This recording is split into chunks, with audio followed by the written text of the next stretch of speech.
ఇవాళ మోదీ నాయకత్వం అంతర్జాతీయంగా కూడా మోదీ నాయకత్వాన్ని ఎదురు చూస్తున్నటువంటి సందర్భం లోపల ఎన్నికలు జరుగుతున్నవి. ఆ కొనలో ప్రజలు తీర్పిస్తున్నారు. ఢిల్లీలో కూడా 3 ఎన్నికలు జరిగినవి. ఒకటి కొంతకాలమే ఉండినటువంటిది మనకు తెలుసు.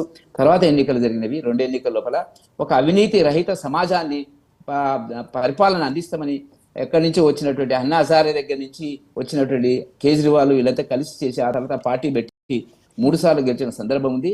వాళ్ళు చేసినటువంటి చెప్పిన దానికి చేసిన దానికి అంటే ఏమిటి, సుపరిపాలన అవినీతి రహిత సమాజాన్ని నిర్మిస్తామని గొప్పగా చెప్పుకున్నటువంటి కేజ్రీవాల్ ఆమ్ ఆద్మీ పార్టీకి సంబంధించి అవినీతిలో కూరుకొని పోయినటువంటి సందర్భం మనం చూసాం. సొంతంగా ముఖ్యమంత్రిగా ఉండి జైలుకి వెళ్ళడము, ఉప ముఖ్యమంత్రిగా ఉన్న వాళ్ళు జైలుకి వెళ్ళడము, మనీష్ సిసోడియా గారు ఆయన, కాబట్టి అనేక మంది ఎంపీలు మంత్రులకి అవినీతి మరకలు లిక్కర్ కేసులు అనేటువంటిది ఉన్నటువంటి సందర్భం.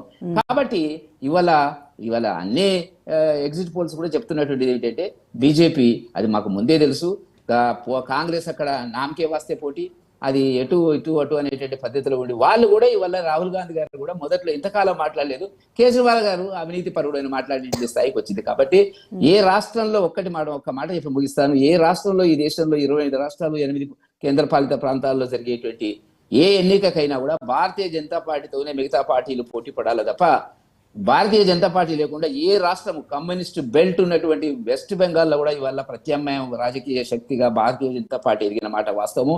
కేరళలో అంటే వాళ్ళే కొట్లాడుకుంటుంటారు, అది ఒక దగ్గర ఏమైనటువంటి ఇవాళ దేశవ్యాప్తంగా ఒక రాష్ట్రాలు లేదని కొద్ది ఇబ్బంది ఉంటే ఉండవచ్చు, కానీ మేము ముందుకెళ్తున్నటువంటి మోదీ నాయకత్వాన్ని యావత్ ప్రజానికము సమర్థిస్తున్నటువంటి ఒక శుభ సందర్భంలో ఈ ఎన్నికల ఫలితాలు ఈ రోజు రాబోతున్నాయి.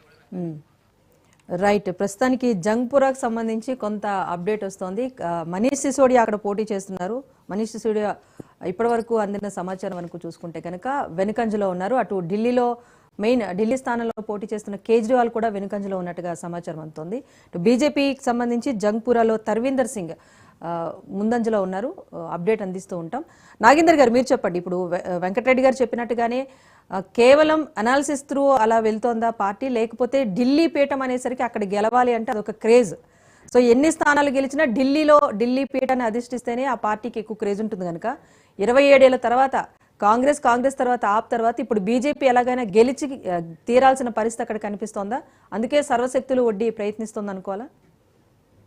ముందుగా వెంకటరెడ్డి గారికి, అదే విధంగా సత్యం గారికి, మీకు అందరికి కూడా నమస్కారాలు. అయితే మేడం, ఇప్పుడు వెంకటరెడ్డి అయినా మాట్లాడుతున్నది ఏంటంటే ఎన్నికల ముందు మాట్లాడినట్లు మాట్లాడుతున్నారు. ఇప్పుడు ఎన్నికలు అయిపోయినాయి, అభివృద్ధి ఎవరు చేసిండ్రు, ఏం జరిగింది, ఎట్లా అయింది, అక్కడ ఆయన ఏం చేసిండు, ఈయన ఏం చేసిండు, అంతా ఒక ప్రజా కోర్టు లోపల అంత వాదనలు అయిపోయినాయి.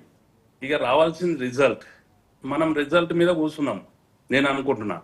అయితే ఒక్కటేంటంటే ఇప్పుడు ఎర్లీగా రిజల్ట్ కాబట్టి పోస్టల్ బ్యాలెట్ స్టార్ట్ అయింది.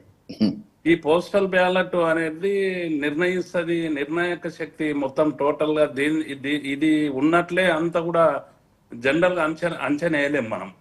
జనరల్ గా పోస్టల్ బ్యాలెట్ అనేది ఒక రకంగా ఉంటది, జనరల్ ఎలక్షన్స్ అన్ని ఓట్లు వచ్చినప్పుడు ఆ కౌంటింగ్ అనేది వేరే ఉంటది. ఇప్పుడు వెనకంజ ముందంజలు అనేది సర్వసాధారణం అది.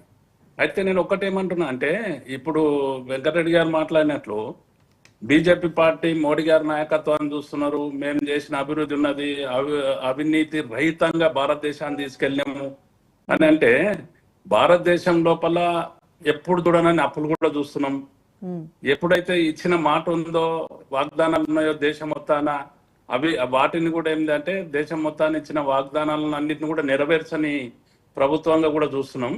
కాకుంటే అక్కడి పరిస్థితులు, వాళ్ళ చేతుల అధికారం ఉన్నది కాబట్టి, ఏ విధంగా వీళ్ళ భారతదేశంలో అధికారంలో ఉన్న వ్యక్తులు కాబట్టి, ఆ పార్టీ కాబట్టి ఏ విధంగా రన్ చేసిండ్రు, ఆప్ ఏ విధంగా రన్ చేసింది, అట్లా కాంగ్రెస్ పార్టీ కూడా అందులో అంతర్భాగం అయినప్పటికీ కూడా వేరుబడి ఏదైతే చేయడం జరిగిందో రిజల్ట్స్ మనకు తేటతెల్లం అవుతాయి. ఇప్పుడు ఎగ్జిట్ పోల్స్ కు వ్యతిరేకంగా మనకు రిజల్ట్స్ వచ్చిన వింతలు కూడా మనం చూసినాం. కానీ కాకపోతే ఒకటి ఏమంటున్నా నేను అంటే, ఏదైతే ఇప్పుడు ఇది ఇక్కడ వచ్చే ఇప్పుడు కేంద్ర ప్రభుత్వము నరేంద్ర మోడీ గారు 2 టర్ములు చేసినాక 3వ టర్మ్లో ఏమన్నాడు అంటే 400 సీట్లు ఎక్స్పెక్ట్ చేశారు. అక్కడ జరిగింది ఏంటి అంటే, మళ్ళీ ఇక్కడ చంద్రబాబు నాయుడు గారిని అక్కడ బీహార్ లో నితీష్ కుమార్ గారిని కలుపుకున్నంత వరకు కూడా ప్రభుత్వం ఉండే పరిస్థితిలో లేని పరిస్థితిలో ప్రజలు రిజల్ట్స్ ఇచ్చారు. ఎక్కడ కూడా ప్రజాస్వామ్యం లోపల నేను అన్నదా